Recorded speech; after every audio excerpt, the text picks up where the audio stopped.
Barang siapa yang membaca surah Al-Kahfi pada malam Jumat, ia akan diterangi dengan cahaya di antara ia dan juga Ka'bah.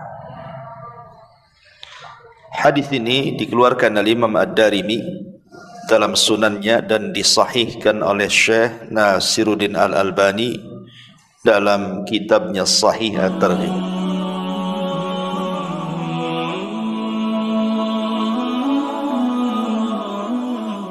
Bismillahirrahmanirrahim. Assalamualaikum warahmatullahi wabarakatuh. Alhamdulillah wassalatu wassalamu ala Rasulillah wa ala alihi wa sahbihi wa mawalah wa la hawla wa la quwata illa billahi wa ba'du. Alhamdulillah, di pagi hari ini Allah Subhanahu wa ta'ala masih memberikan kesehatan kepada kita,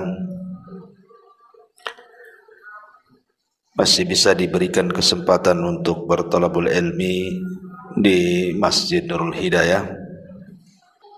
Kita akan mengkupas tentang pelajaran-pelajaran besar yang terdapat dalam surah Al-Kahfi. Ma'asyiral muslimat yang dimuliakan Allah Subhanahu wa ta'ala, kita tahu bahwa surah Al-Kahfi ini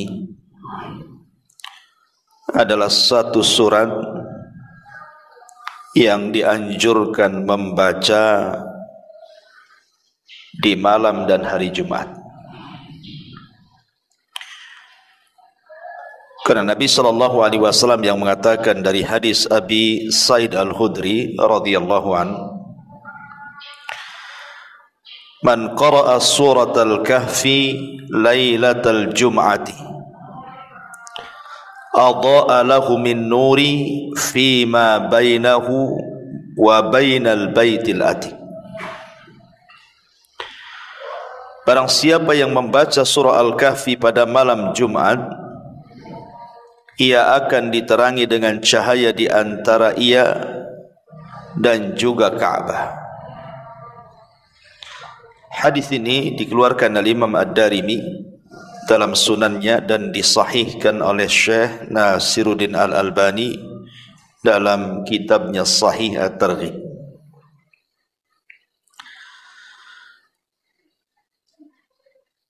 Kemudian juga disebutkan dalam riwayat yang lain, inna man qara'a surat Al-Kahfi yaumal jum'ati adha'a lahu min nuri ma bainal jum'ataini. Sesungguhnya barang siapa yang membaca surah Al-Kahfi di hari Jumat, ia akan diterangi dengan cahaya di antara dua Jumat. Hadis ini dikeluarkan oleh Imam Al-Hakim Al-Baihaqi, kemudian juga Al-Hafidh Ibn Hajar, dan beliau mengatakan hadithun hasan, sebagai hadis hasan. Dan juga fatwa dari para ulama yang menganjurkan membaca surah Al-Kahfi di hari atau di malam Jumat, seperti fatwa daripada Lajnah Daimah, kemudian Asy-Syaikh bin Baz, Asy-Syaikh Ibnu Utsaimin dan yang lainnya. Lalu sebenarnya apa yang terkandung dalam surah Al-Kahfi? Kenapa begitu besar keutamaannya? Walaupun kita tidak menafikan ada sebagian ulama yang melemahkan tentang riwayat-riwayat keutamaan surah Al-Kahfi di hari Jumat, sehingga sebagian mereka tidak menganjurkan, mengkhususkan membaca surah Al-Kahfi karena riwayatnya lemah. Tetapi sebagian yang lain mengatakan riwayat tentang keutamaan membaca surah Al-Kahfi yang dikhususkan di hari dan malam Jumat itu sahih, sehingga sangat dianjurkan untuk dibaca khususnya di hari dan malam Jumat. Terlepas dari polemik itu, kita akan membahas beberapa poin penting dalam surah Al-Kahfi ini. Karena masalahnya, di antara alasan ulama kenapa surah Al-Kahfi ini dianjurkan untuk dibaca, karena salah satunya adalah untuk menangkal fitnah yang sangat besar yang disebut dengan fitnatud dajjal. Dan itu disebutkan dalam sebuah hadis yang dikeluarkan Al-Imam Muslim berdasarkan lisan Nabi SAW. Apabila seseorang berjumpa dengan Dajjal, apa kata Rasul? Falyaqra alaihi fawatiha suratil kahfi. Maka bacalah di hadapan Dajjal itu permulaan surah Al-Kahfi, dan dalam riwayat akhir daripada surah Al-Kahfi. Ma'asyiral muslimat yang dimuliakan Allah Subhanahu wa taala, di dalam surah Al-Kahfi ini terkandung 4 poin yang sangat-sangat penting sekali untuk dibahas, di mana 4 poin ini rangkuman daripada fitnah-fitnah Dajjal. 4 poin ini rangkuman daripada fitnah Dajjal. Makanya kenapa surah Al-Kahfi ini bisa menangkal fitnah-fitnah Dajjal. Sebagai gambaran, kita tahu bahwa Dajjal ini adalah makhluk yang Allah Subhanahu wa taala ciptakan untuk memfitnah manusia. Saking dahsyatnya fitnah Dajjal itu, sampai-sampai setiap muslim meminta perlindungan kepada Allah dalam setiap solatnya, khususnya sebelum salam dan setelah doa tasyahud. Di situ kita disunahkan untuk membaca Allahumma inni a'udzubika min fitnati jahannam wa min fitnatil mahya wal mamat wa min fitnati al-qabri wa min fitnati syarri masihi dajjal. Berlindung dari 4 perkara, salah satunya adalah fitnah Dajjal. Karena Nabi SAW yang mengatakan sejak zaman Adam diciptakan sampai kiamat dibangkitkan, tidak ada fitnah yang lebih besar melebihi fitnah Dajjal. Tidak ada fitnah yang lebih besar melebihi fitnah Dajjal sejak Adam diciptakan sampai alam semesta dikiamatkan. Makanya saking dahsyatnya fitnah Dajjal ini, sampai-sampai Nabi SAW banyak menceritakan kepada para sahabat. Sampai-sampai para sahabat itu karena seringnya diceritakan tentang fitnah Dajjal, sampai di antara mereka ketakutan. Bahkan suatu hari Nabi SAW pernah mendapati para sahabat sedang berkumpul di masjid. Kemudian Rasul menghampiri mereka, rupanya mereka sedang bicara tentang Dajjal. Kemudian para sahabat mengatakan, "Ya Rasulullah, jangan salahkan kami kalau kami ini terus terpikir dengan adanya Dajjal sampai kami mengira bahwa Dajjal itu ada di kebun kurma Madinah." Saking seringnya Rasul bicara soal Dajjal. Artinya Nabi SAW kalau ada kesempatan, baik dalam khutbahnya atau sedang duduk-duduk bersama para sahabat atau sedang memberikan wejangan, maka terkadang Rasul menyinggung soal Dajjal. Jadi sering sekali bicara soal Dajjal. Karena salah satu penyebab Dajjal itu muncul ketika tidak ada satupun ustadz, dai, khatib yang bicara soal Dajjal. Sehingga akhirnya Dajjal dilupakan, saat itulah Dajjal dikeluarkan. Ma'asyiral muslimat yang dimuliakan Allah Azza wa Jalla, kita fokus kepada surah Al-Kahfi. Lalu apa hubung kait antara surah Al-Kahfi ini dengan fitnah Dajjal? Ini yang kita akan bahas. Di dalam surah Al-Kahfi itu ada 4 kisah yang menarik. Pertama, kisah Ashabul Kahfi itu sendiri. Kisah Ashabul Kahfi itu sendiri. Kisah tentang cerita anak-anak muda yang memperjuangkan agama, kemudian masuk ke dalam gua dan ditidurkan dalam gua selama beberapa abad. Kemudian yang kedua, ada kisah Ashab Al-Jannataini, kisah pemilik 2 kebun, di mana salah satu pemilik 2 kebun itu terfitnah dengan dunia, kufur kepada Allah Subhanahu wa taala alias kufur nikmat. Kemudian yang ketiga, kisah tentang bagaimana Musa alaihi salatu wassalam entah berapa hari, berapa bulan, berapa tahun, tidak dijelaskan dalam Quran, berjalan mencari seorang nabi yang bernama Khidir untuk diambil pengetahuannya bersama pembantunya Yusha ibn Nun.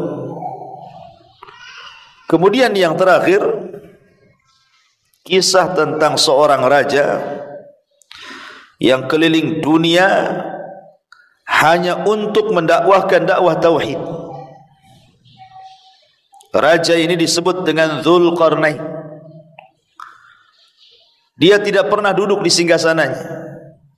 Dia keliling ke ujung barat, timur, selatan dengan membawa pasukannya hanya untuk menyebarkan dakwah tauhid. Inilah 4 kisah yang masyhur terdapat dalam surah Al-Kahfi. Baik, ma'asyiral muslimat yang dimuliakan Allah Subhanahu wa taala. Berarti kalau kita simpulkan dari 4 kisah ini, pertama, kisah Ashabul Kahfi bicara tentang fitnah agama. Yang kedua, tentang kisah Ashabul Jannataini, bicara tentang fitnah dunia.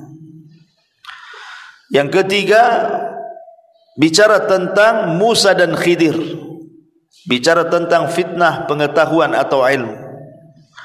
Kemudian yang terakhir, kisah Dzulqarnain yang bicara tentang fitnah kekuasaan, fitnah agama, fitnah dunia, fitnah pengetahuan atau ilmu, dan fitnah kekuasaan. Inilah fitnah-fitnah yang terdapat dalam Dajjal. Makanya kalau kita memahami surah Al-Kahfi, maka kita akan tahu kenapa Rasul menyuruh membaca surah Al-Kahfi ketika berhadapan dengan Dajjal. Baik, kita akan masuk pada fitnah yang pertama, fitnah agama atau fitnah keyakinan. Bicara tentang kisah Ashabul Kahfi, tentu kisah ini sebenarnya sangat menarik sekali kalau kita mau kisahkan dari awal sampai akhir dengan rinci. Tetapi tidak cukup waktunya. Kita akan berkisah sedikit saja daripada gambaran anak-anak muda di zaman dulu, artinya di zaman sebelum Nabi sallallahu alaihi wasallam. Ada yang mengatakan bahwa kisah Ashabul Kahfi ini kejadiannya antara setelah meninggalnya Isa dan sebelum lahirnya Nabi SAW, artinya tengah-tengah. Jadi zamannya itu antara zaman Nabi Isa dan zaman Nabi SAW pertengahannya.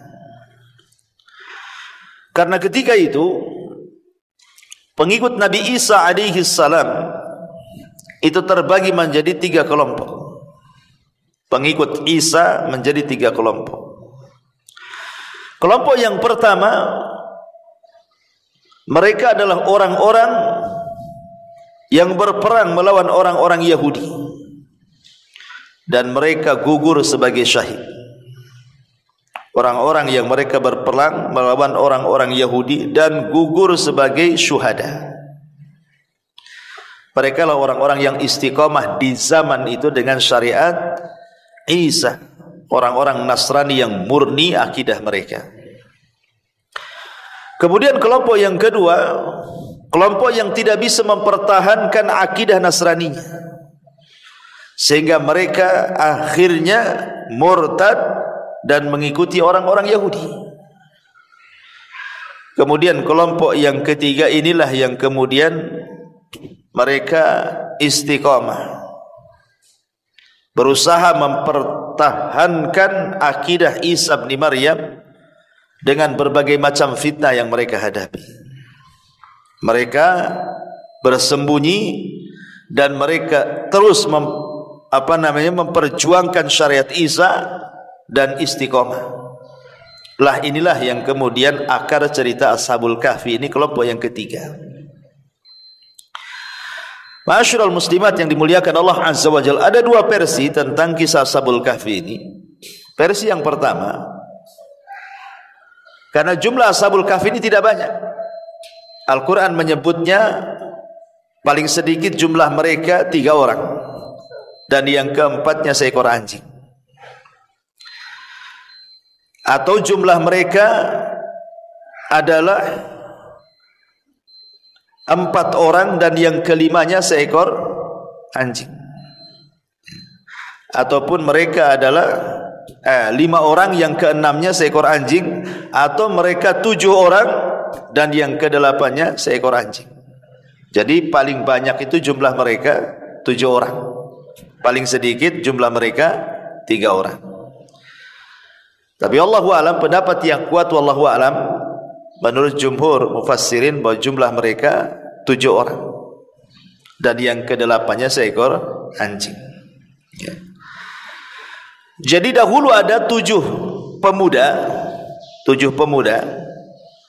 ini mengadakan safar. Mereka para muwahhidun. Mereka adalah orang-orang yang istiqamah dengan ajaran Isa bin Maryam. Karena ingat, di zaman itu agama yang paling hak adalah agama Nasrani. Kan Islam belum ada. Tapi setelah Islam muncul, maka tidak bisa kita katakan Nasrani yang paling hak, justru Islam yang paling hak. Tapi di zaman itu memang Nasrani adalah agama yang paling hak. Ajaran Isa itu karena Rasul belum ada. Jadi 7 anak-anak muda ini sedang safar.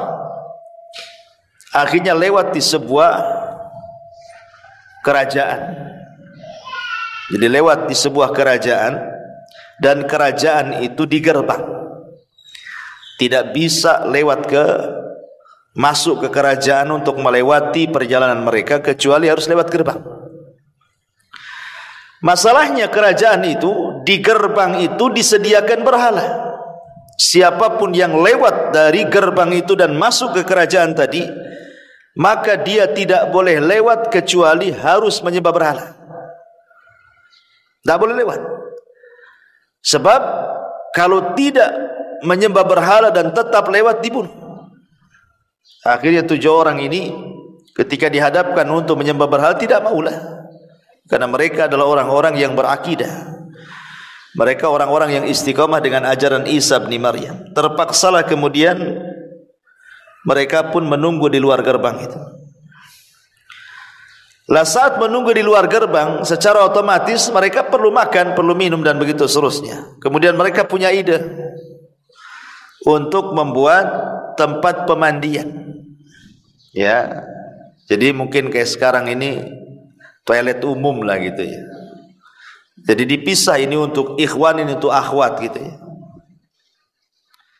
Akhirnya kemudian setelah mereka membuat seperti itu, banyaklah orang-orang yang lewat sebelum masuk kerajaan, entah mereka ingin mandi, ingin buang hajat gitu ya, maka mereka akan menggunakan jasa tempat pemandian yang dibuat oleh anak-anak muda ini. Ya, hanya dengan cara itu mereka cari uang kan gitu ya. Akhirnya kemudian lewatlah anak raja membawa wanita yang bukan istrinya, yang bukan mahramnya. Jadi ketika itu anak raja ini hendak masuk ke pemandian tersebut, maka oleh anak muda ini dilarang, kalau engkau ingin masuk silahkan, tapi yang si wanita sebelah sana, tidak boleh ikhtilat ya. Tapi kemudian karena dia anak raja, dia sesumbar dan mengatakan, kau tidak tahu siapa saya ini anak raja, biarkan saya dengan wanita ini masuk. Akhirnya kemudian karena anak-anak muda ini juga tidak bisa apa-apa, dia anak raja situ, akhirnya masuklah ke tempat pemandian itu dia dan wanita tersebut. Anak-anak muda ini geram, berdoa kepada Allah Subhanahu wa taala untuk ditimpakan sesuatu kepada anak raja itu. Akhirnya tiba-tiba Allah binasakan dia dan perempuan itu di tempat pemandian. Kabar ini sampai kepada raja, murka raja. Akhirnya kemudian disuruh menangkap anak-anak muda ini. Larilah anak-anak muda ini. Akhirnya sampailah mereka di sebuah gua. Sebelum sampai di sebuah gua, mereka ketemu dengan seorang penggembala kambing. Jumlah mereka 6. Kemudian penggembala kambing ini akhirnya beriman, mengikuti ajaran tuh 6 anak muda ini, akhirnya ikut beriman. Jadi jumlahnya 7. Dan penggembala ini memiliki seekor anjing. Akhirnya kemudian oleh penggembala inilah ditunjukkan kepada gua tadi. Masuklah kemudian anak-anak muda ini dan penggembala tadi, dan anjingnya disuruh jaga di depan pintu gua. Akhirnya Allah tidurkan sampai 3 abad lebih. Ini satu versi tentang kisah Ashabul Kahfi. Versi yang kedua yang masyhur, dan ini yang masyhur kalau ini ya, yang banyak dikisahkan. Jadi Ashabul Kahfi itu bukan orang biasa. Mereka adalah anak-anak para pejabat. Mereka anak-anak orang kaya. Mungkin kalau di zaman sekarang ini anak-anaknya wali kota, anaknya gubernur, anaknya anggota DPRD, dan begitulah. Pokoknya bukan sembarang orang, anak-anak para pejabat, orang-orang kaya. Jadi suatu hari kerajaan ini membuat semacam pesta kerajaan, pesta raya yang biasa dilakukan oleh kerajaan sekian tahun sekali. Dan itu wajib setiap daerah mengirimkan para perwakilannya untuk hadir di pesta kerajaan itu. Lah salah satu perwakilan itu adalah para pejabat dan juga anak-anaknya. Disuruh hadir ke pusat ya, meramaikan apa yang disebut dengan pesta raya kerajaan itu. Masalahnya pesta raya kerajaan itu ada sesembahan berhala. Jadi setiap yang datang itu harus menyembah berhala yang disembah oleh rajanya. Lah akhirnya kemudian anak-anak muda ini yang tidak ada koordinasi satu dengan yang lainnya itu, yang pikirannya masih fitrah mentauhidkan Allah, tidak mau. Tapi kan belum berkumpul karena tidak tahu mana satu yang beriman dari anak-anak raja itu. Rupanya ada sebagian mereka tidak mau, akhirnya menyingkir dari pesta itu. Kemudian duduk. Kemudian datang lagi yang menyingkir, kemudian duduk di sebelahnya. Kemudian lain lagi menyingkir, duduk di sebelahnya. Ini tidak ada koordinasi anak muda ini. Tidak kenal pun satu dengan yang lainnya. Akhirnya kemudian mereka mau tanya ini, takutnya intel, takutnya apa gitu. Tapi memberanikan diri saling bertanya, kenapa tidak ikut pesta itu dan malah menyendiri di situ. Disitulah mulai angkat bicara satu dengan yang lainnya, bahwa mereka tidak setuju dengan perayaan itu. Rupanya setelah berkumpul, jumlah mereka sampai 7 orang ya. Ada yang mengatakan 3 orang, ada yang mengatakan 5 orang, ada yang mengatakan 7 orang gitu ya. Tapi pendapat yang kuat wallahu alam 7 orang. Semuanya anak-anak pejabat. Lah rupanya ketika mereka sama sekali tidak mau menyembah berhala kerajaan itu, sampailah berita ini kepada intel raja bahwa anak-anak pejabat ada yang tidak mau menyembah berhala. Ditangkaplah 7 anak muda ini. Ditangkap ya. Akhirnya kemudian mereka diberikan kesempatan untuk berfikir beberapa hari. Kemudian mereka pun akhirnya setelah mengajukan beberapa hari untuk berfikir, 1, 2, 3 hari, mereka akan menyembah berhala atau tidak gitu ya. Karena ada ancaman dari raja. Lah kesempatan berfikir selama 1, 2, 3 hari itu digunakan untuk kabur. Mereka lari dari kerajaan.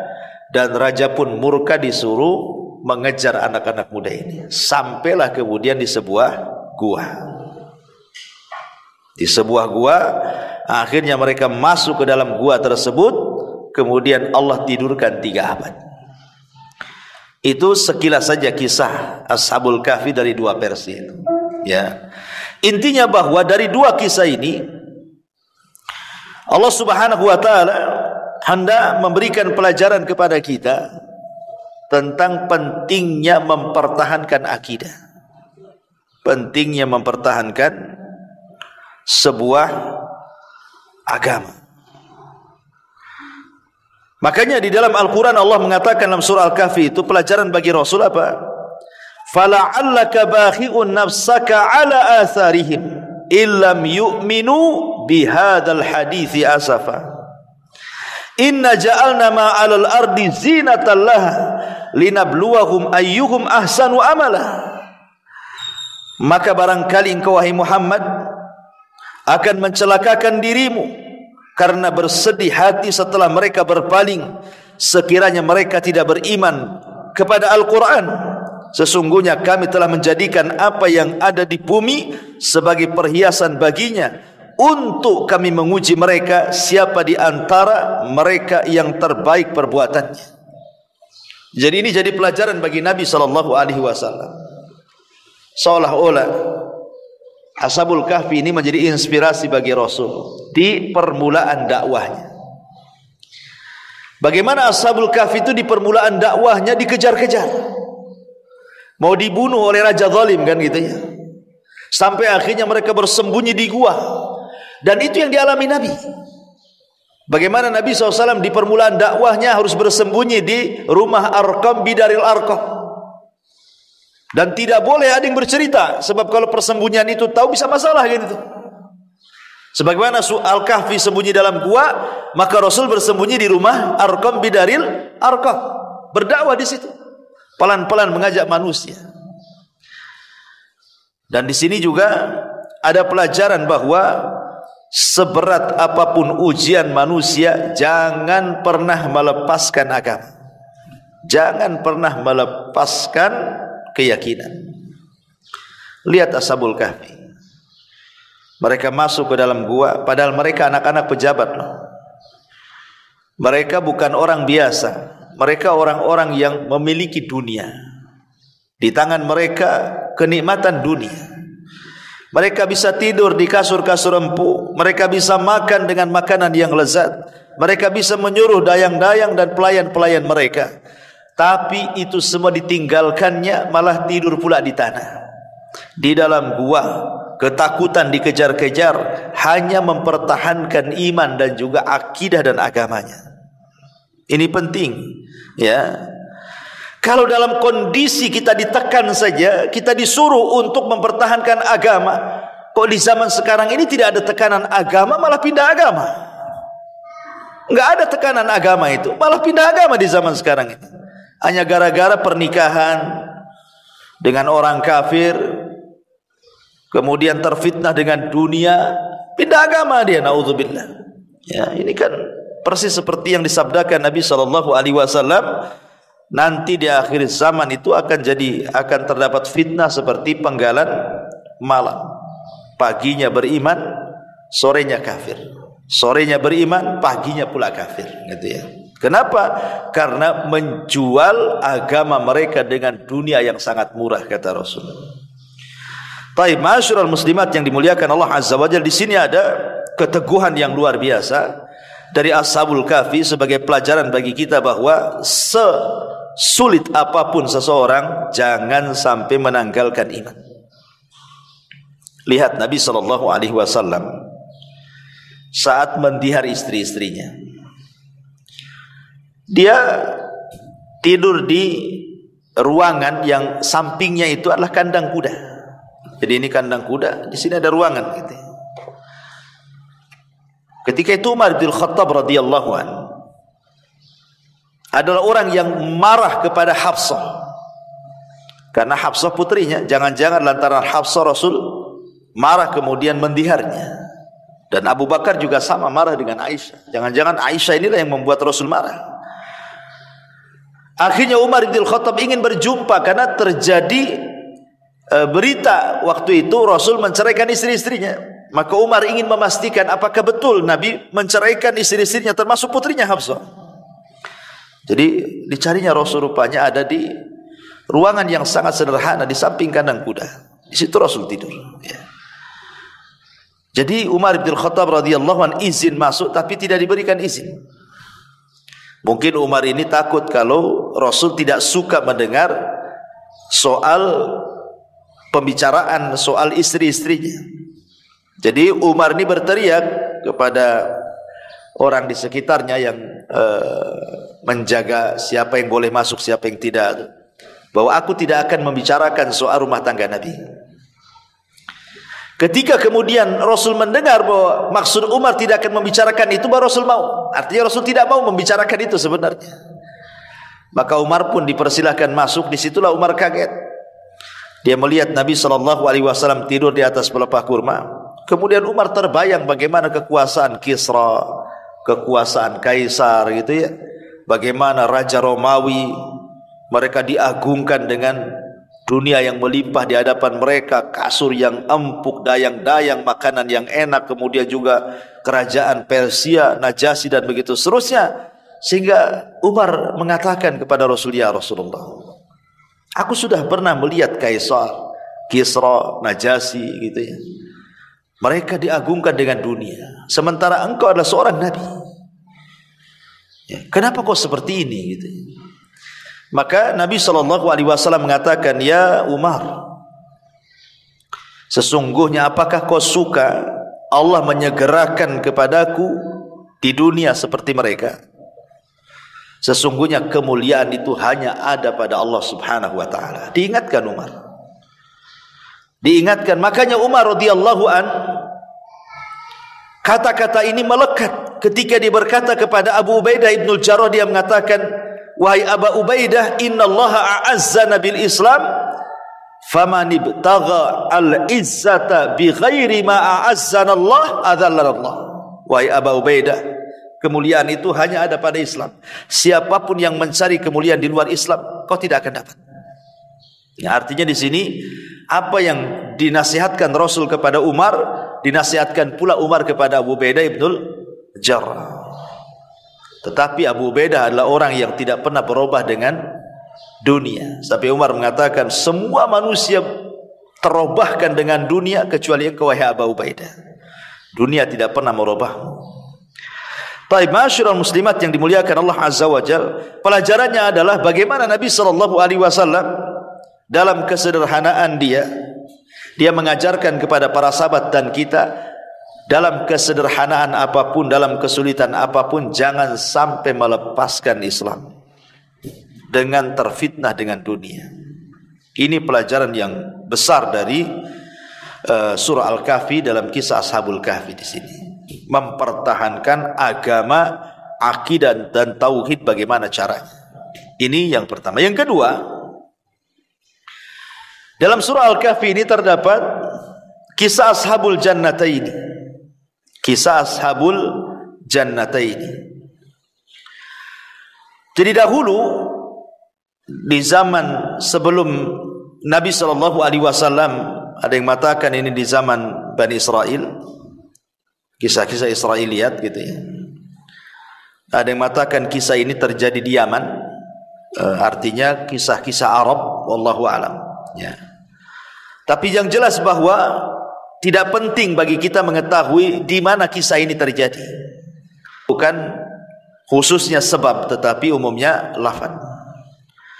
Di mana Allah mengatakan wadrib lahum mathalan rajulaini ja'alna li ahadihima jannataini min a'nabin wa hafafnahuma binakhlin wa ja'alna bainahuma zar'a.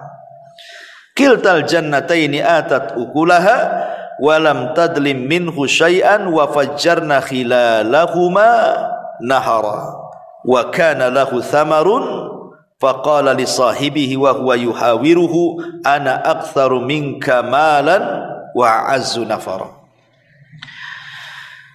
Dan berikanlah wahai Muhammad kepada mereka, maksudnya orang-orang kafir jahiliyah itu, sebuah perumpamaan dua orang laki-laki yang salah satunya kafir. Kami berikan dua buah kebun anggur dan kami kelilingi kedua kebun itu dengan pohon-pohon kurma, dan di antara keduanya kebun itu kami buatkan ladang. Kedua kebun itu menghasilkan buahnya dan tidak berkurang buahnya sedikit pun, dan di celah-celah kedua kebun itu kami alirkan sungai. Dan dia memiliki kekayaan besar, maka dia berkata kepada kawan yang beriman ketika dia berbicara dengan dia, hartaku lebih banyak daripada hartamu dan pengikutku lebih kuat dibandingkan pengikutmu. Jadi kisahnya seperti ini. Ada dua orang yang bersyirikat. Dua orang ini baik, kawan dulunya, bersyirikat dalam sebuah usaha. Dan ingat bahwa kebanyakan orang yang berserikat itu biasanya ada masalah. Ya kan Bu, kalau ibu berserikat usaha, satu atau dua orang, awalnya saja baik itu. Nanti di tengah jalan mesti ada yang mendolimi atau ada yang didolimi, itu satu dengan yang lainnya itu. Makanya ada di antara manusia itu yang tidak mau berserikat dalam usaha, takut ada masalah. Karena Allah yang mengatakan wa inna katsiran minal khulata la yabghi ba'dukum ba'dha. Kebanyakan orang berserikat itu biasanya ada yang melakukan kezaliman. Memang begitu, orang yang berserikat itu pasti ada kezaliman di dalamnya. Kecuali orang-orang yang memang mengikuti syariat, itu pun sedikit. Ya, kebanyakan orang yang berserikat dalam usaha pasti ada yang dizalimi. Ya. Lah, sebagaimana dua orang ini berserikat dalam sebuah usaha, ada masalah. Kemudian keduanya berencana untuk pisah, mengambil saham masing-masing. Maka 50% diambil oleh salah satu dari keduanya, kemudian 50% diambil yang lainnya. Sudah, akhirnya pisah dari usaha. Sama-sama memegang modal masing-masing, 50%, 50%. Masalahnya yang satu beriman, yang satu kufur. Yang satu beriman ini ketika dibagi sahamnya, dia sedekahkan semuanya. Jadi hartanya itu disedekahkan semuanya lillahi ta'ala, karena Allah subhanahu wa ta'ala. Tapi yang kufur ini bakhil, hartanya tidak ada yang disedekahkan secuil pun. Justru dia dibelikan dua kebun. Dia beli dua kebun, kemudian sisanya dia gunakan untuk menikah, sisanya dibelikan untuk budak membayar supaya bekerja di kebunnya, dan begitu seterusnya. Pokoknya kontras lah. Yang satu diinfakkan, yang satu mengejar dunia. Dengan berjalannya waktu, rupanya yang kufur nikmat ini, Allah subhanahu wa ta'ala berikan rizki yang luas. Kebunnya, kebun anggurnya ini menghasilkan buah yang luar biasa. Kemudian pagarnya adalah pohon-pohon kurma. Kemudian di tengah-tengahnya ada ladang-ladang lagi yang bisa ditanami selain daripada kurma dan anggur. Kemudian air yang masuk ke kebunnya adalah air yang sangat jernih, yang tidak harus dirawat, tanpa harus ada tenaga. Dan Allah tidak pernah menghentikan buahnya, artinya tidak ada musimnya, buah terus. Ya, coba bayangkan tuh. Ya. Kalau kita kan kalau mau mangga ada musimnya, Mau duren ada musimnya. Di sana enggak, ya.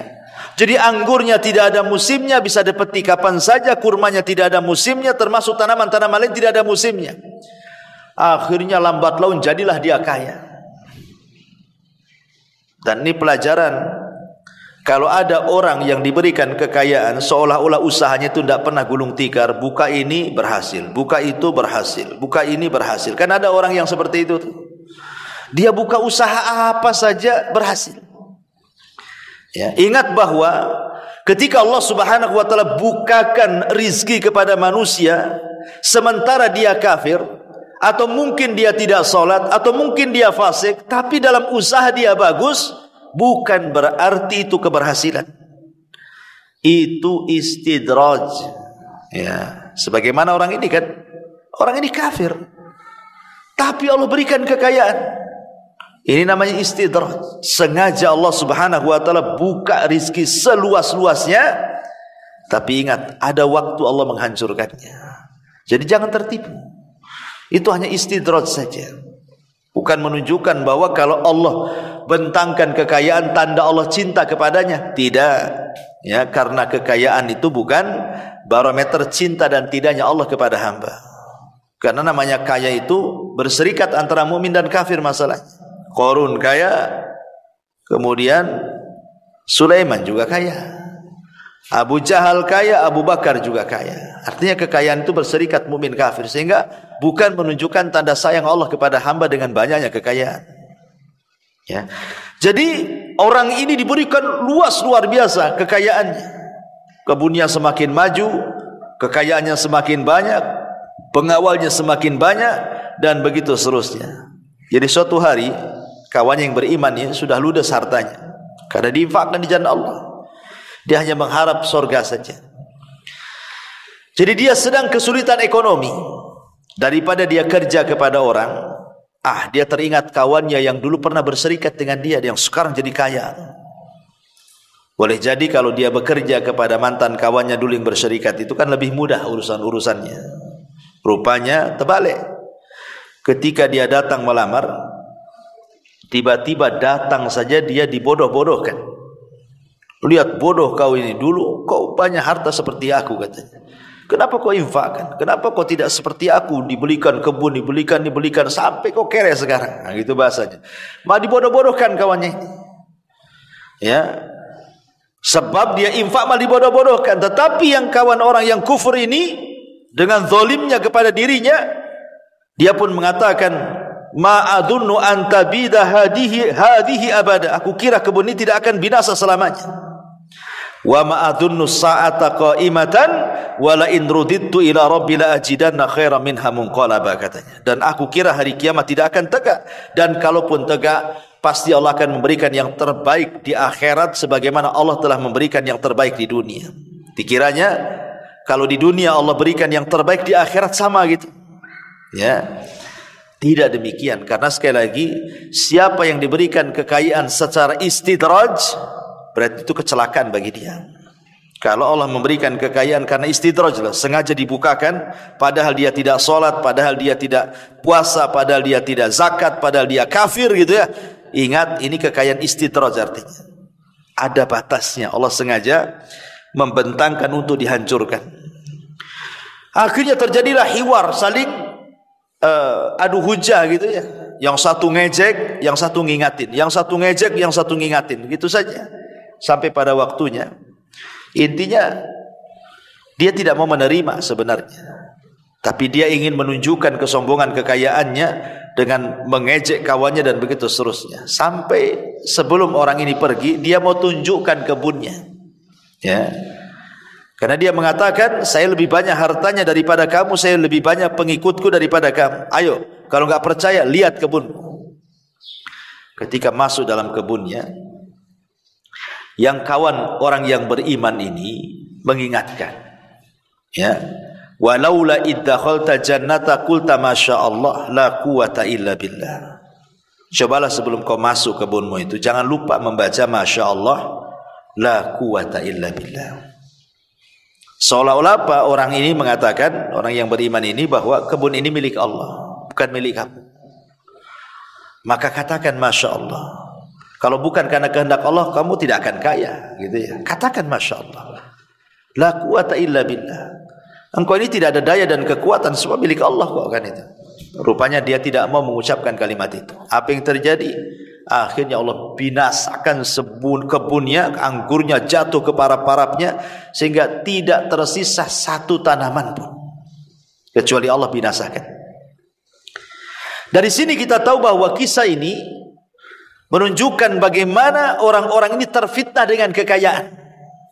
Ya, orang ini kan terfitnah dengan kekayaan, seolah-olah dunia itu segala-gala baginya. Tidak. Lah Dajjal itu datang di akhir zaman dengan membawa fitnah dunia. Kalau Dajjal mengatakan kepada langit hujan, hujan itu langit itu. Kalau Dajjal mengatakan kepada bumi tumbuh, tumbuh bumi itu. Kalau Dajjal mengatakan kepada bumi, keluar pembedaran kamu, keluar semuanya, emasnya, peraknya, jamrudnya, macam-macam dari perut bumi itu. Apapun yang dikehendaki Dajjal dari kenikmatan dunia, Allah berikan kekuatan kepada Dajjal untuk fitnah. Dajjal memiliki rububiyah Allah, tapi sengaja Allah berikan itu untuk memfitnah manusia, gitu maksudnya. Makanya kenapa di akhir zaman itu yang paling banyak terfitnah, maaf, itu ibu-ibu tuh.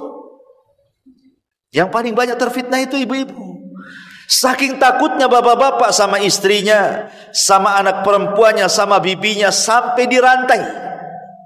Dirantai di rumahnya. Dipasung bahasa kitanya, jangan sampai dia keluar berjumpa dengan Dajjal. Sebab kalau seandainya ibu-ibu ini berjumpa dengan Dajjal, minta sesuatu, kemudian Dajjal penuhi permintaannya, maka ibu akan kelepek-kelepeklah di depan Dajjal. Minta apa bu? Minta tas. Langsung dikasih tuh. Ambil tuh di mall tuh. Minta apa lagi? Minta emas. Ada di depannya. Pakai semua. Kuningkan badanmu. Ya. Mau apa? Sama suami saja nggak dikasih, sama Dajjal dikasih. Bagus ikut Dajjal, kan begitu logikanya. Minta sama suami, tak dikasih. Minta sama Dajjal, dikasih pula, kan gitu ya. Makanya banyak ikut Dajjal. Ya. Ini menunjukkan bahwa Dajjal itu mau fitnah dunia. Makanya dalam surah Al-Kahfi juga diterangkan tentang kisah orang-orang yang terfitnah dengan dunia. Ini yang kedua. Yang ketiga, ya, dalam surah Al-Kahfi ini juga ada kisah tentang Musa dan Khidir. Ini fitnah ilmu, fitnah pengetahuan. Dahulu di zaman Nabi Musa ini suatu ketika pernah berceramah di hadapan Bani Israel. Kemudian setelah berceramah, adalah Bani Israel ini tiba-tiba nyeletuk di hadapan Nabi Musa dan mengatakan, "Ya Musa, adakah orang yang lebih alim daripada kamu?" Kata Nabi Musa, "Tidak ada." Ucapan Musa ini benar. Memang di zaman itu belum ada orang yang mengungguli Nabi Musa. Siapa yang bisa mengungguli Nabi Musa dari segi pengetahuan? Dia seorang nabi, dia seorang rasul, dia ulul azmi, dia kalimur rahman, dia orang yang paling masyhur dari nabi-nabi Bani Israel, padanya kitab Taurat, macam-macam keutamaan Musa itu. Sehingga wajar kalau umpamanya ketika Musa ditanya, ada enggak orang yang lebih alim dari kamu? Kata Musa, tidak ada. Ucapan Musa benar. Cuman yang jadi masalah, Musa ketika mengatakan tidak ada itu lupa mengucapkan kalimat insya Allah. Itu saja sebenarnya. Harusnya Musa mengatakan insya Allah tidak ada, gitu maksudnya. Tapi Musa main mengatakan tidak ada. Makanya atabahullah, Allah hukum Musa. Karena menasabkan kepada dirinya, harusnya dinasabkan kepada Allah. Insya Allah tidak ada, harusnya kan begitu.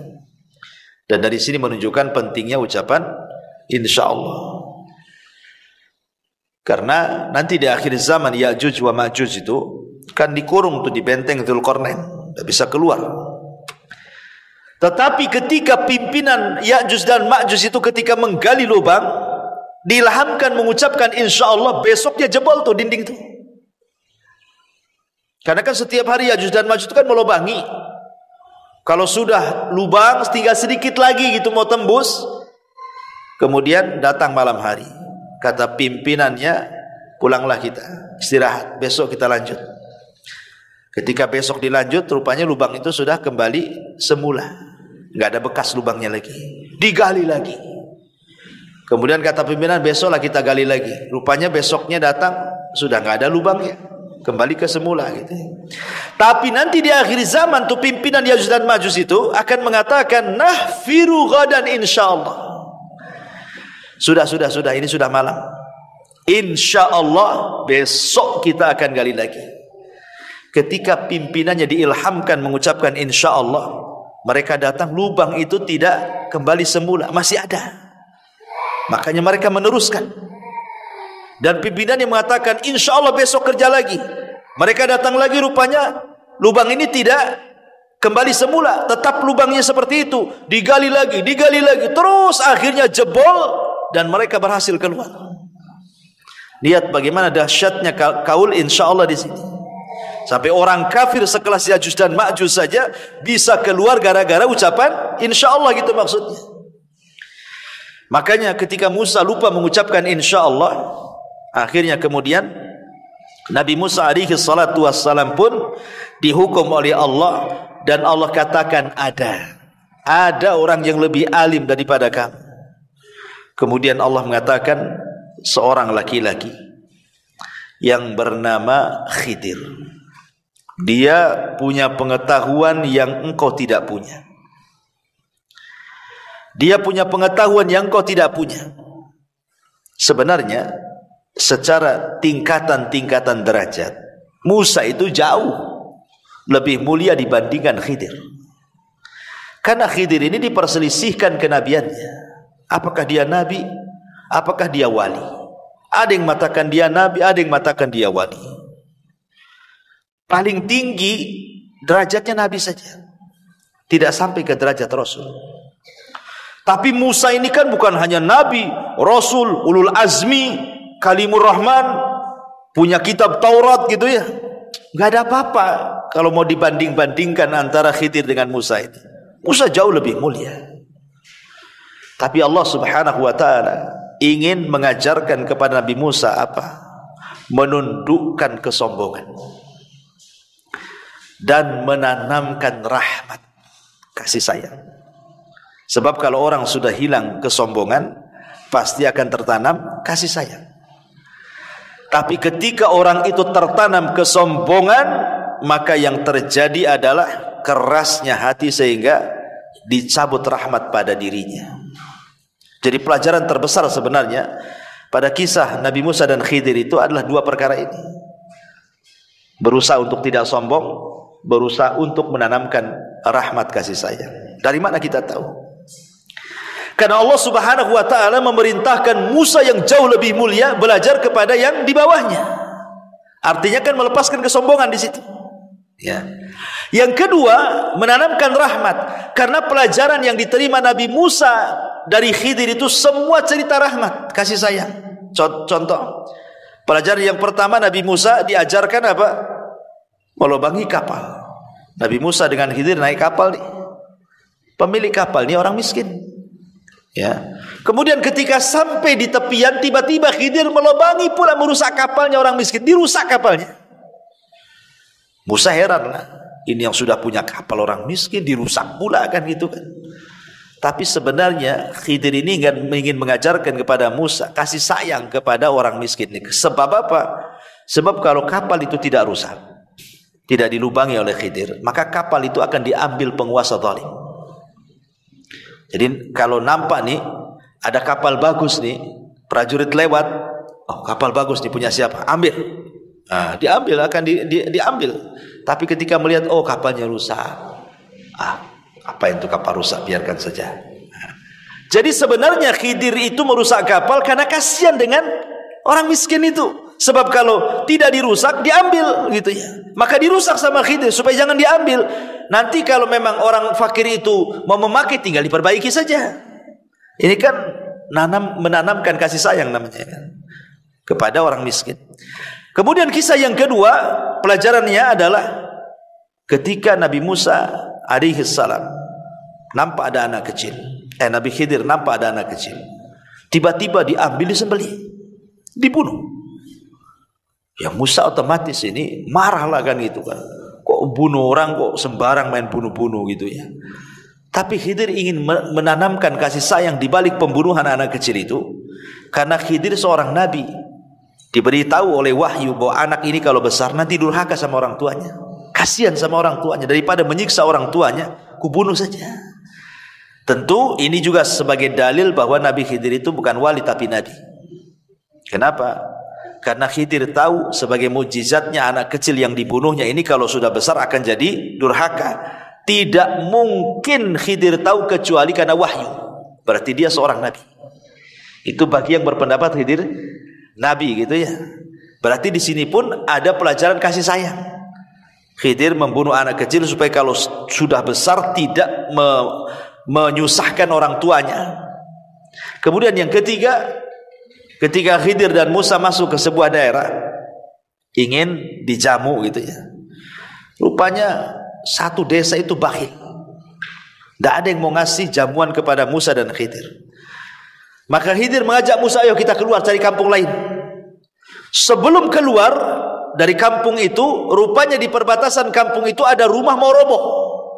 Kata Khidir kepada Musa, tunggu dulu, kita perbaiki rumah ini. Kata Musa, Khidir, daripada kita ini memperbaiki rumah roboh entah siapa pemiliknya, bagus kita ya cari yang jelas-jelas gitu ya. Memperbaiki rumah yang roboh, ada pemiliknya, dapat upah, kita bisa makan. Kita kan lagi lapar nih cari makan. Kok memperbaiki rumah yang roboh yang gak jelas penghuninya, kita dapat apa di sini katanya kan? Kata Khidir, ini rumah punya 2 anak yatim. Di balik rumah ini ada harta karun. Dulu orang tua anak yatim ini orang soleh. Kita harus jaga anak yatim itu. Sebab kalau seandainya orang-orang desa tahu bahwa rumah ini ada harta karun setelah roboh, maka kita tidak menjaga harta anak yatim. Akhirnya diperbaiki itu sama Khidir dan Musa. Lihat bagaimana Khidir menanamkan kepada Musa sifat rahmat kasih sayang kepada anak yatim. Ya, yang pertama orang miskin, yang kedua kepada orang tua, yang ketiga kepada anak yatim. Lah jadi pelajaran yang diambil oleh Nabi Musa kepada Khidir itu apa? Pertama menundukkan kesombongan di mana Musa suruh belajar kepada orang yang di bawahnya. Yang kedua, pelajaran-pelajaran Khidir kepada Musa semua bicara soal apa? Soal kasih sayang. Ya, itu pelajaran besarnya yang bisa kita petik dari kisah Khidir dan Musa. Dan lebih daripada itu, Khidir mengajarkan kepada Musa tentang luasnya rahmat Allah, luasnya pengetahuan Allah. Ketika Khidir berada di perahu bersama Nabi Musa, nampaklah ada burung terbang nukik gitu ya. Kemudian burung ini mengambil seteguk air lautan kemudian terbang lagi. Kemudian Khidir mengatakan kepada Musa, wahai Musa, ilmumu kalau dikumpulkan dengan ilmuku kalau digabungkan, ilmumu kalau dikumpulkan dengan ilmuku yang digabungkan, itu tidaklah kecuali hanya sebatas tegukan burung itu. Itulah banyaknya ilmu kita berdua, seperti air yang diteguk burung itu katanya. Adapun pengetahuan Allah itulah seluas samudra ini katanya. Nah ini juga ada pelajaran bahwa jangan pernah sombong dengan ilmu yang sedikit, karena ilmu Allah itu luas. Khidir ini seolah-olah mengingatkan, kan Musa ini kan waktu berceramah dikatakan kan sama Bani Israel, wahai Musa, ada nggak orang yang lebih alim? Kata Musa nggak ada katanya. Di sini Khidir mengingatkan, Musa, ilmumu dengan ilmuku ini dibandingkan ilmu Allah, itu hanya seperti seteguk air yang dimakan atau diminum burung kemudian pergi. Lah samudra ini ilmu Allah gitu, jangan sombong gitu maksudnya. Kita ini siapa gitu dibandingkan ilmu Allah. Lah ini juga Nabi Musa diajarkan bahwa tidak boleh orang itu takabur, ya, sombong tidak boleh. Ma'asyiral muslimat yang dimuliakan Allah Azza wa Jalla, Dajjal itu salah satu fitnahnya adalah sombong, kesombongan. Karena dia seolah-olah memiliki pengetahuan yang tidak dimiliki manusia. Dia diberikan rububiyah Allah Subhanahu wa taala yang tidak diberikan kepada manusia dengan pengetahuannya Dajjal itu. Makanya kemudian Dajjal itu sanggup menyuruh langit untuk hujan-hujan, menyuruh langit untuk kering-kering, menyuruh bumi untuk tumbuh-tumbuh, menyuruh bumi untuk kering ya kering. Pokoknya luar biasa Dajjal itu. Sampai-sampai ada orang anak muda. Anak muda ini beriman, punya pengetahuan, talabul ilmi, mencari Dajjal. Ya, mencari Dajjal, kemudian ketemu sama prajuritnya dan mengatakan, mau kemana kamu? Saya mau berjumpa dengan Dajjal. Oh, tidak bisa. Engkau tidak mungkin berjumpa dengan Tuhan kami, kata pengikutnya itu. Tetapi kemudian Dajjal mengetahui bahwa ada anak muda yang beriman yang ingin berjumpa. Kata Dajjal, biarkan dia berjumpa denganku, katanya. Kemudian anak muda yang beriman ini berilmu mengatakan, engkau adalah Dajjal, engkau adalah pendusta, engkau bukan Tuhan. Jadi di hadapan pengikutnya tuh, kata Dajjal, kalau kutunjukkan sesuatu kepadamu, mau kau beriman bahwa aku Tuhan? Akhirnya anak muda, bahkan tidak, justru kalau engkau tunjukkan sesuatu makin yakin kau ini pendusta, katanya. Akhirnya anak muda ini dipegang, kemudian digergaji jadi dua. Kepalanya ini digergaji jadi dua belah, darah memuncrat kemana-mana, digergaji. Kemudian Dajjal lewat di kedua belah tubuhnya itu. Di tengah-tengah tubuhnya Dajjal lewat tuh. Kemudian setelah lewat, orang ini kan terbelah menjadi dua. Dajjal lewat di tengah-tengahnya. Tiba-tiba Dajjal mengatakan kepada dua tubuh yang terbelah itu, menyatulah dan hiduplah. Akhirnya tubuhnya menyatu, hidup lagi. Ya, kata Dajjal, lihat, bukankah sudah aku tunjukkan kesaktianku? Maukah kau beriman kepadaku? Aku ini Tuhan. Kata anak muda ini, makin yakin kau adalah Dajjal, katanya. Justru makin yakin kalau ini kau Dajjal, awar, kafir, gitu ya kan. Akhirnya Dajjal emosi, kemudian mau menusuk anak muda ini dengan pisau dia. Tetapi Allah tidak kuasakan kepada Dajjal mampu membunuh anak muda ini. Sehingga karena takut kelemahannya diketahui para pengikutnya, akhirnya dia pun melemparkan anak muda ini ke api sebelah kirinya. Karena Dajjal itu kemana-mana bawa api dan air. Jadi dilemparkan ke dalam api, yang hakikatnya api itu adalah air dan air itu api. Maksudnya api itu adalah sorga, air itu adalah neraka. Tapi sebelum anak muda ini masuk ke dalam api itu, anak muda sudah mengingatkan bahwa Dajjal tidak akan sanggup membunuhku, jangan kalian percaya dengan dia. Tapi karena anak muda, anak buahnya Dajjal sudah tertutup hidayah, mereka pun tidak bergeming dengan ucapan anak muda itu. Tidak yakin. Sampai anak muda ini masuk ke dalam api dan mati oleh Dajjal. Ya.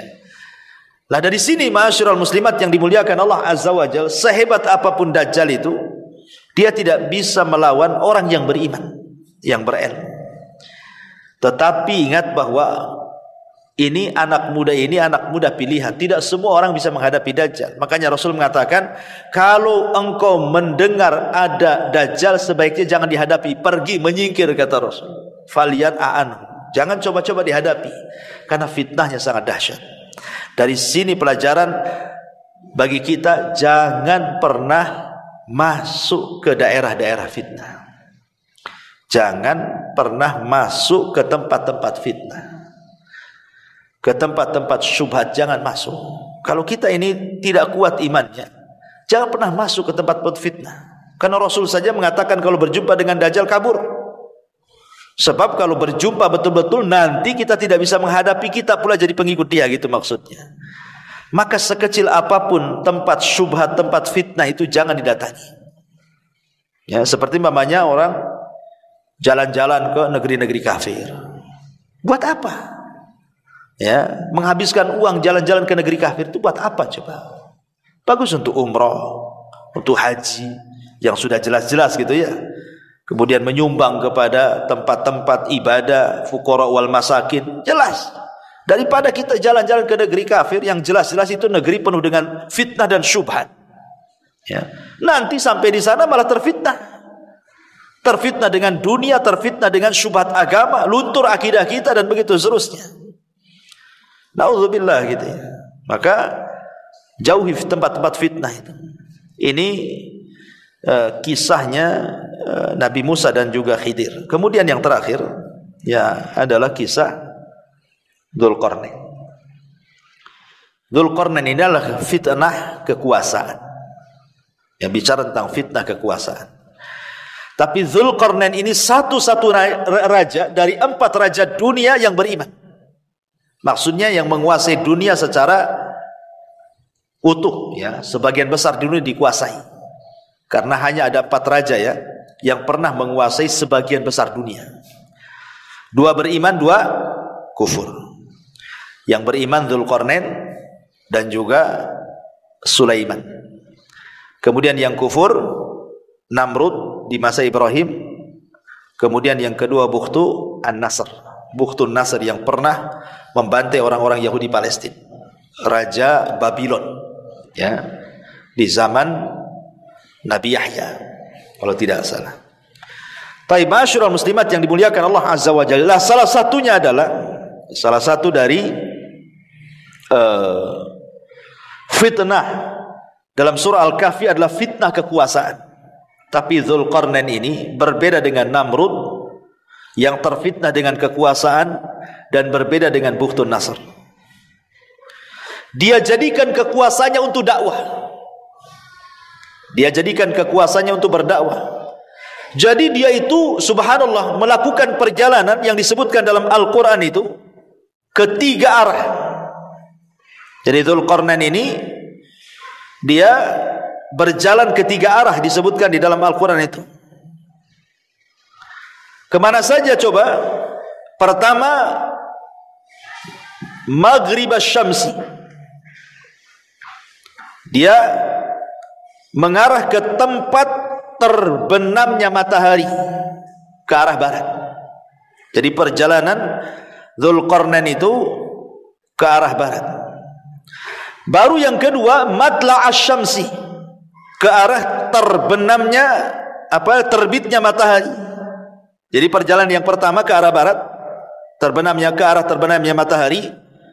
Kemudian yang kedua ke arah terbitnya matahari. Artinya kemana? Ke ujung timur.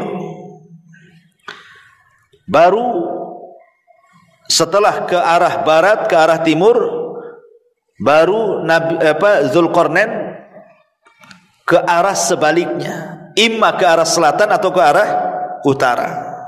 Ya.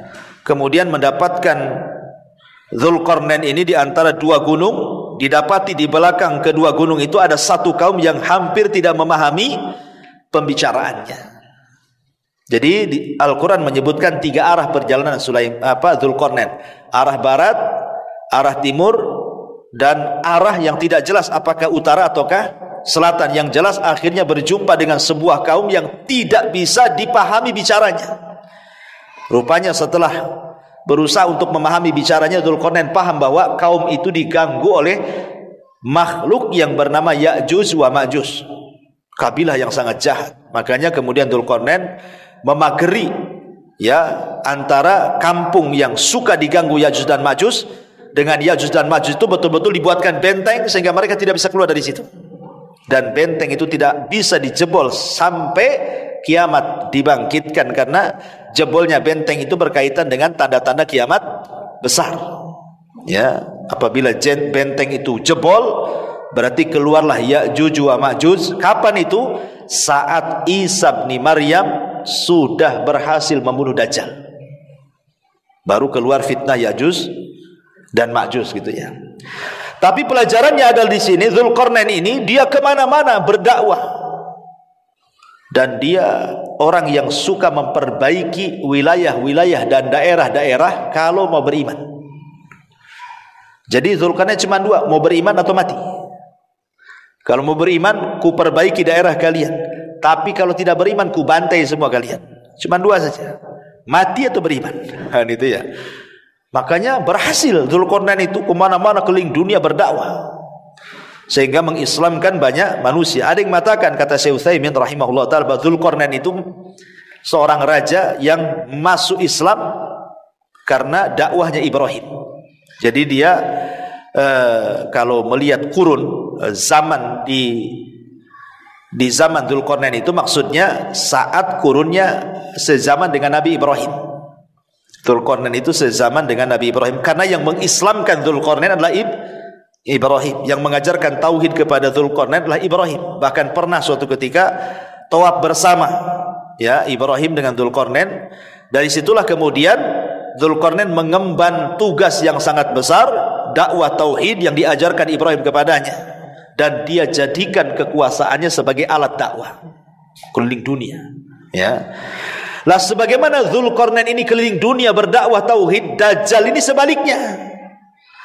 Dalam waktu 40 hari 40 malam, yang satu harinya sama dengan setahun, hari keduanya sama dengan sebulan, hari ketiganya sama dengan sepekan, kemudian hari-hari berikutnya sama dengan hari biasa. Selama 40 hari 40 malam, Dajjal itu keliling dunia, tidak ada satu bumi, satu jengkal pun kecuali diinjak Dajjal.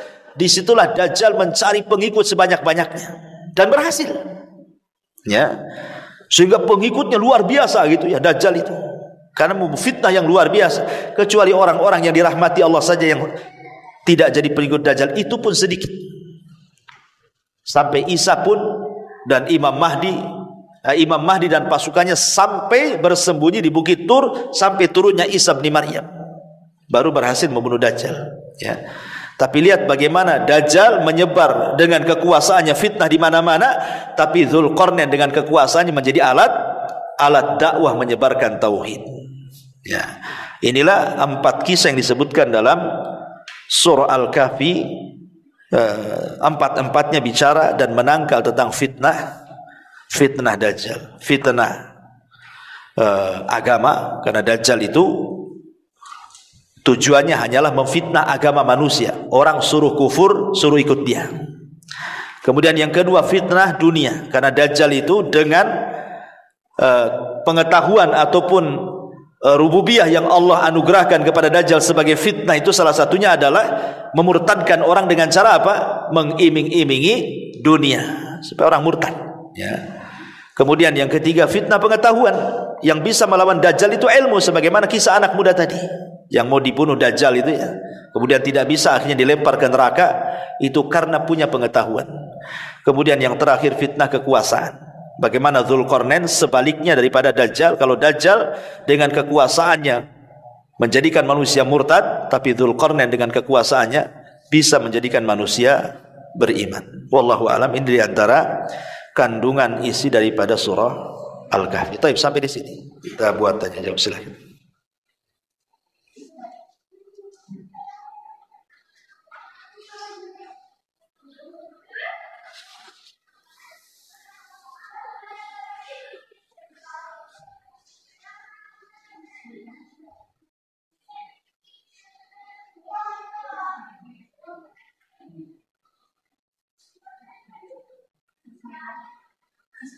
Iya. Kalau orang itu mengikuti belajar, hari itu kan orang itu belajar dengan perempuan. Kalau orang itu enggak semuanya itu tobatnya itu tobatnya itu seperti apa bagaimana? Kalau ada yang itu belajar, dia langsung mati atau bagaimana? Kan ada yang suka dengan orang itu api kan katanya itu atau bagaimana? Kalau sudah ikut Dajjal akan sulit keluar dari Dajjal. Karena kalau sudah ikut Dajjal artinya sudah menuhankan Dajjal, sudah yakin bahwa Dajjal itu adalah Tuhan, dan sulit akan keluar dari Dajjal kalau sudah jadi pengikutnya. Ya tetap hidup, tetapi ya tadi menjadi para pengikut Dajjal, menjadi para pengikut hawa nafsu. Mereka senang hidupnya karena kekayaannya melimpah, gitu ya. Ternaknya juga melimpah. Pokoknya apa yang dikehendaki melimpah di hadapan dia. Ya gimana nggak ikut Dajjal? Jangankan Dajjal belum muncul, hari ini saja sudah banyak jadi pengikut Dajjal. Dajjalnya belum ada, pengikutnya sudah ada. Ya. Siapa mereka? Ya para pengikut hawa nafsu, orang-orang yang hubud dunia, orang-orang yang cinta dengan dunia. Itu kalau ketemu Dajjal cocok tuh, salaman tuh. Orang-orang yang hubud dunia, Orang-orang yang lebih mencintai dunia dibandingkan akhirat, belum datang Dajjal saja sudah jadi pengikutnya. Karena Dajjal itu mengiming-imingi pengikutnya dengan dunia, gitu. Jadi para pengikut Dajjal itu hubud dunia. Belum ada Dajjalnya orang sudah hubud dunia. Ya kalau ketemu Dajjal ya jadi boloknya lah, jadi kawannya. Nah dari sini kenapa di akhir zaman itu orang muda ikut Dajjal? Karena ya seperti itu. Belum keluar saja sudah terfitnah dengan fitnahnya. Seperti fitnah kekuasaan. Dajjal belum ada, dia sudah jadi Dajjal pula kan gitu ya. Dia yang jadi Dajjal kecilnya lah bahasanya. Dengan kekuasaannya justru bukannya digunakan alat dakwah, malah untuk kezaliman, untuk kerusakan. Nah ini Dajjal kecil lah namanya. Ataupun dengan pengetahuannya bukannya mengajak manusia ke dalam hidayah, malah menyesatkan pula dengan pengetahuannya.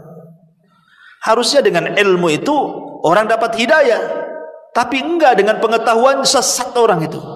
Dibuat orang syirik, dibuat orang bid'ah, dibuat orang maksiat gitu kan. Dengan pengetahuannya, bukannya orang itu diarahkan ke tauhid, diarahkan ke sunnah, diarahkan ke taat. Ini malah sebaliknya dengan pengetahuannya. Nah, ini kan bahaya, ya. Padahal Nabi SAW itu tidaklah meminta tambah dalam kehidupannya kecuali 3 perkara. Pertama ilmu, Rabbi zidni ilma, ya Allah tambahkan ilmu kepadaku. Yang kedua umur, ya Allah buatlah umurku berkah, panjang tapi berkah. Kemudian amal, ya. Nabi SAW hanya minta 3 perkara. Tambahan ilmu, tambahan umur supaya berkah, tambahan amal supaya bertambah. Selebihnya Rasul tidak meminta tambah, apalagi harta, apalagi apa, enggak. Bahkan kekuasaan pun Nabi SAW lebih baik berjumpa dengan kawan-kawannya di Rafiqil A'la saat Jibril menawarkan gitu ya, apakah mau kau lanjutkan kekuasaanmu dan Allah berikan kenikmatan yang banyak? Kata Rasul, tidak, sebaiknya aku meninggal saja, aku ingin berjumpa dengan kawan-kawanku di Rafiqil A'la. Rasul menghindar, tidak mau, ya kan? Nah, intinya bahwa kalau jadi pengikut Dajjal ya sudah, dia kan gak akan keluar dari situ. Wallahu a'lam.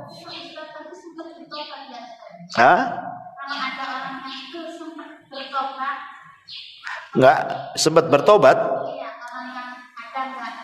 Nggak ada riwayatnya. Nggak ada riwayatnya orang yang ketemu Dajjal habis itu tobat. Kecuali kalau Dajjalnya sudah mati.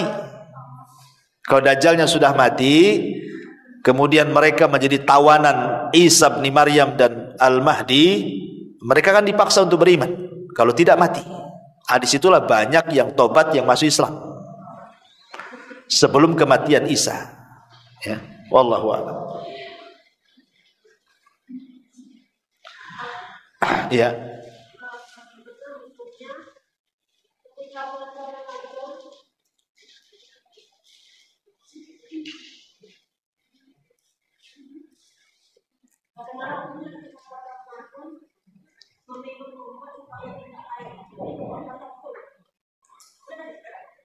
Oh, meminum obat haid supaya bisa puasa full gitu. Iya. Alhamdulillah. Sebaiknya ulama mengatakan sebaiknya tidak dilakukan. Meminum obat haid supaya puasanya full. Yang saya baca dalam fikih-fikih itu sebaiknya tidak dilakukan, karena haid itu kan memang sudah difitrahkan bagi setiap wanita pasti keluar darah haid. Setiap wanita itu pasti keluar darah haid, sehingga sebaiknya tidak dilakukan. Ya, ikutlah fitrah yang Allah fitrahkan kepada wanita tadi. Kalau waktunya haid ya haid, tidak puasa. Ya, nanti diqadha di lain hari kan gitu. Tapi kalau ibu puasa umpamanya dari pagi sampai maghrib, jam 3 keluar pula darah, maka jangan diteruskan puasanya, batalkan. Tapi ibu dapat pahala. Ya, puasa dari puasa sampai darah haid keluar itu dapat pahala. Cuma jangan diteruskan, karena kalau diteruskan haram hukumnya. Wanita haid tidak boleh puasa. Ya. Tapi kalau untuk menangkal haid dengan mengkonsumsi obat supaya mampet haidnya, maka ulama tidak menganjurkan kecuali dalam waktu-waktu tertentu, seperti lagi umroh, lagi haji, karena memang untuk kesananya saja butuh waktu, butuh biaya, sehingga sebaiknya memberikan rukhsah, boleh gitu ya. Tapi kalau puasa kan nggak kemana-mana di rumah, ya nggak kemana-mana, dan bisa diqadha setelah selesai Ramadan kan bisa diqadha kan, apa masalahnya kan itu ya. Jadi tidak ada hal-hal yang darurat bagi yang berpuasa itu untuk menelan pil gitu. Maka sebaiknya tidak usahlah, ikut saja sesuai dengan fitrah manusia. Ya datangnya haid ya nggak puasa, selesai lah. Itu lebih baik gitu ya. Wallahu a'lam.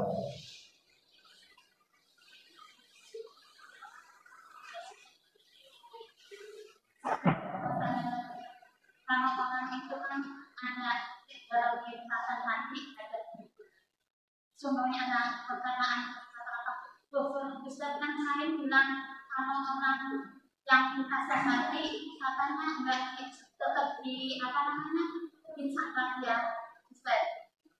Kalau kita ngomong kelintasan mati, orang terlintas dalam mati katanya disabar. Iya. Kalau kata-kata kufur seperti kan bin Salatin itu yang bin Salatin itu gimana? Dimaafkan nggak Ustaz? Apa? Kan kata-kata bin Salatin itu kan katanya itu perkataan kufur kan Ustaz? Bin Salabin? Iya. Bin Salatin itu yang ada orang surat. Iya itu.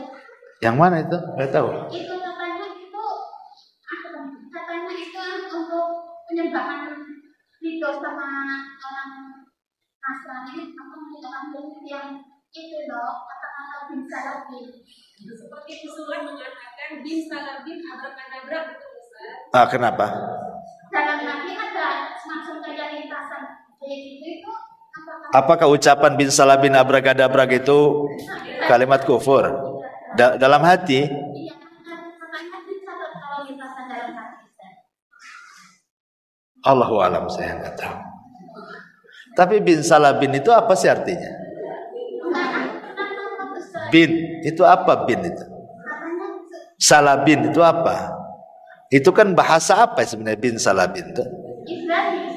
Ah? Nggak tahu saya. Ya kalau dalam kalimat bin Salabin itu adalah dia isinya memanggil-manggil dewa, ya kan? Memanggil-manggil dewa, kalau itu bahasa Ibrani umpamanya. Memanggil dewa-dewa tertentu, ya tidak boleh. Bisa saja mengandung kesyirikan. Kalau dalam bahasa itu bin Salabin itu, bin itu mungkin nama dewa anu, Salabin itu nama dewa anu, atau kakak beradik dewa gitu ya, bin adiknya, Salabin kakaknya, kan nggak tahu juga, ya kan?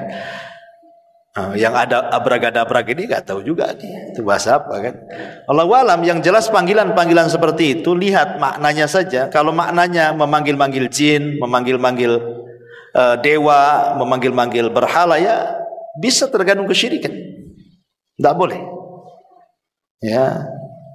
Karena walaupun dalam hati sekalipun, kan itu, dalam hati sekalipun, kalau hal-hal yang kesyirikan itu kan masuk ke waswas setan itu namanya. Maka jangan diikuti. Karena terkadang ada orang itu diwaswasi setan ketika seseorang ditanya siapa yang menciptakan ini, Allah menciptakan itu, Allah menciptakan ini, Allah menciptakan, sampai akhirnya waswas dalam hatinya, lu Allah siapa yang menciptakan Allah? Nanti sampai ke tingkat seperti itu. Ya, setan itu seperti itu. Atau orang yang lagi puasa, kadang-kadang setan ini datang untuk mengganggu niat.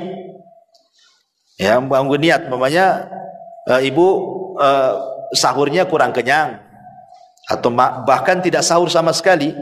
Mungkin karena capek, habis tarawih makan gitu ya, terus capek tidur, bablas sampai akhirnya subuh, nggak sempat sahur. Ya, tapi ibu sudah niat puasa, ya sah-sah sajalah. Nanti siang ini setan datang, kadang-kadang setan korin itu. Ya, ibu lagi lapar, sudahlah, makan aja, kau ini lapar, makan aja kan itu. Itu kan setan kadang-kadang ada, karena kan namanya setan korin itu tidak diikat. Yang diikat itu kan marodatus setan gitu ya. Kalau korin dalam dada kita ini tidak diikat, dia ngasih was-was juga gitu. Udah kalau nggak kuat, minum aja, minum saja. Kan nggak ada apa, nggak ada orang katanya. Ambil. Di kulkas itu banyak hidup. Kan kadang-kadang dia ngasih was-was tuh. Ya kalau setelah kena was-was, iyalah, memang saya nggak kuat kayaknya. Saya boleh nggak puasa nih nampaknya nih. Saya batalin aja lah. Nah, akhirnya ngelangkah dia ke kulkas. Sampai di kulkas ingat deh, astagfirullah, ini nggak kayak ini setan. Balik lagi kan? Nah, ini kan jadi masalah nih. Ini namanya taradud niat. Ini aja jadi khilaf para ulama. Ada yang mengatakan puasanya batal, ada yang mengatakan tidak. Nah, itu hati-hati kan. Nah, makanya harus masalah niat itu penting sekali. Kalau berazam puasa. Ya. Jangan kemudian dimain-mainkan niat itu. Wallahu a'lam. Taib, sudah? Satu lagi boleh.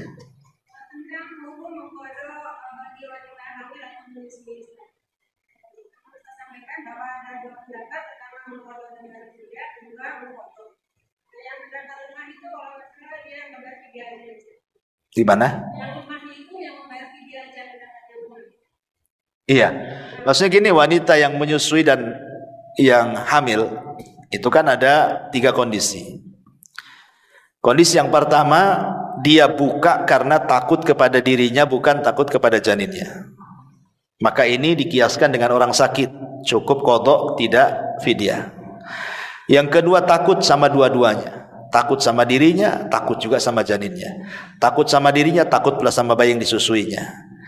Maka ini pun dikiaskan kepada orang sakit. Karena asalnya takut kepada dirinya, bukan takut kepada bayinya sebenarnya. Makanya cukup qadha saja, tidak ada fidyah. Yang jadi masalah yang ketiga, dirinya tidak ada masalah, ibu tidak ada masalah. Cuman kalau saya puasa, nanti air susunya kurang. Jadi masalah sama bayinya. Kalau saya tidak puasa nanti masalah asupan janinnya. Kalau saya sih nggak ada masalah. Nah, berarti dia membatalkan bukan karena dirinya, tapi karena orang lain, karena janin. Nah, ini yang jadi polemik. Ada yang mengatakan dalam mazhab Syafi'i dia harus membayar 2, qadha dan fidyah. Qadha bagi dirinya karena dia membatalkan, fidyah karena orang lain. Ya, dan yang membayar fidyah ya bapaknya lah, bukan ibu kan. Ya. Dan itu berdasarkan fatwa Ibnu Umar dan Ibnu Abbas. Nah, tetapi dalam mazhab yang lain, dalam mazhab Ahmad, Hambali dan yang lainnya, wallahu alam, kalau tidak salah, dia cukup qadha, tidak ada fidyah. Tidak ada fidyah. Dan ini fatwa Syekh Utsaimin mengatakan tidak ada fidyah. Wanita hamil menyusui, mau takut sama bayinya, mau takut sama dirinya, mau takut dua-duanya, semua qadha, tidak ada fidyah. Itu fatwa Syekh Utsaimin. Ya, tapi kalau fatwa Syekh Ibrahim Ar-Ruhaili yang saya dengar di YouTube, dia mengatakan harus 2, qadha kepada dirinya, fidyah karena janinnya atau karena bayinya. Wallahu a'lam. Ini khilaf ulama lah kan itu. Nah.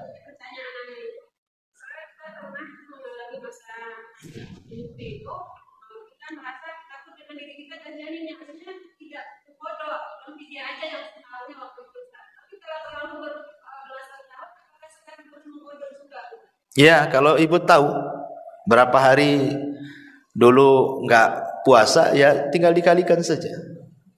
Yuridullahu bikumul yusra wa la yuridu bikumul usra. Allah mudah kok. Kalau ingat tahun dulu enggak ini bayar, ya tinggal puasa saja, itu kan dapat pahala. Sekalian dikoto. Kalau tidak bisa tahun ini sudah mepet, ya tahun depan nanti tinggal dikumpulin saja. Karena yang berpendapat bayar fidyah saja tanpa qadha itu memang ada riwayat dari Ibnu Abbas dan Ibnu Umar kalau tidak salah, tapi riwayatnya shadz kata ulama. Baik secara matan menyelisihi, baik atau secara sanad bermasalah riwayatnya. Sehingga pendapat yang bayar fidyah itu lemah. Nah, berarti pendapat yang kuat cuma 2, imma qadha saja atau qadha dengan fidyah. Itu saja pendapat yang kuat. Adapun yang pendapat fidyah saja, pendapat sangat lemah karena riwayatnya semua lemah. Wallahu a'lam. Tapi cukup sampai di sini. Subhanallah bihamdika, asyhadu an la ilaha illa anta, astaghfiruka wa atubu ilaik. Allahu ta'ala. Assalamualaikum warahmatullahi wabarakatuh. Intinya bahwa tolong berakhlak kepada Allah.